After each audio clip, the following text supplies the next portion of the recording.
அனைவருக்கும் ஆனந்தமான இறைவணக்கம். கணவன் மனைவி ஒற்றுமை அதிகரிக்க, உங்கள் குழந்தைகளின் எதிர்காலம் சிறப்பாக இருக்க, உங்கள் குடும்பத்தின் ஒற்றுமையை கெடுக்க நினைக்கும் துரோகிகள் உங்கள் குடும்பத்தை விட்டு விலகி ஓட, இதோ ஒரு அருமையான ஸ்ரீ ராம ஜெயத்தின் அற்புதமான சூட்சமம். செய்ய வேண்டிய நாள் 8/7/2026 ஆணி 24. அந்த அன்னைக்கு காலையில் 8:10க்கு மேலே நவமி திதி தொடங்குது. தேய்பிறை நவமி திதி, அதுவும் புதன்கிழமை வரக்கூடிய தேய்பிறை நவமி மிக விசேஷமானது. குடும்ப ஒற்றுமைக்கும் குடும்ப எதிர்காலத்துக்கும் மிக மிக நெருங்கிய தொடர்புடைய சக்தி மிக்க நாள். இந்த நாளில் எப்போ உங்களுக்கு நேரம் கிடைக்குமோ இரவு தூங்குறதுக்குள்ளே உங்கள் வீட்டு பூஜை அறையில் 9 விளக்குகள் வடக்கு திசை நோக்கி ஏற்றி வையுங்கள்.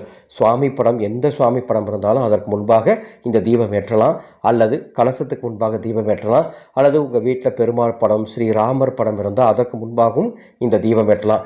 இந்த தீபம் ஏற்றுவதற்கு நமது சொந்த தயாரிப்பான 108 மூலிகைகளின் சங்கமமான தீபமேற்றும் நல்லெண்ணெய், கைலாசா தீப எண்ணெய் இருந்தால் அதை ஊற்றிக்கொள்ளுங்கள், அல்லது சாதாரணமான நல்லெண்ணெய் ஊற்றிக்கொள்வதாக இருந்தாலும் ஊற்றிக்கொள்ளுங்கள். கைலாசா தீப எண்ணெய் உங்களுக்கு வேணும்னா மேலே உள்ள வாட்ஸ்அப் எண்ணுக்கு தொடர்பு கொண்டு பதிவு பண்ணி நீங்கள் வாங்கிக்கலாம். ஒரு முறை இந்த தீப எண்ணெய் வாங்கி வீட்டில் தீபம் ஏற்றி பாருங்கள், நிச்சயம் உங்கள் வீடு கோயிலாக மாறும்.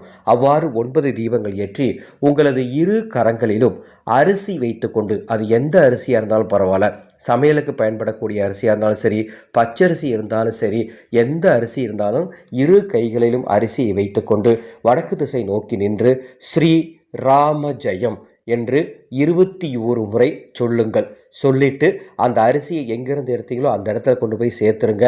ஒரு அரை மணி நேரம் கழித்து தீபத்தை குளிர வைங்க.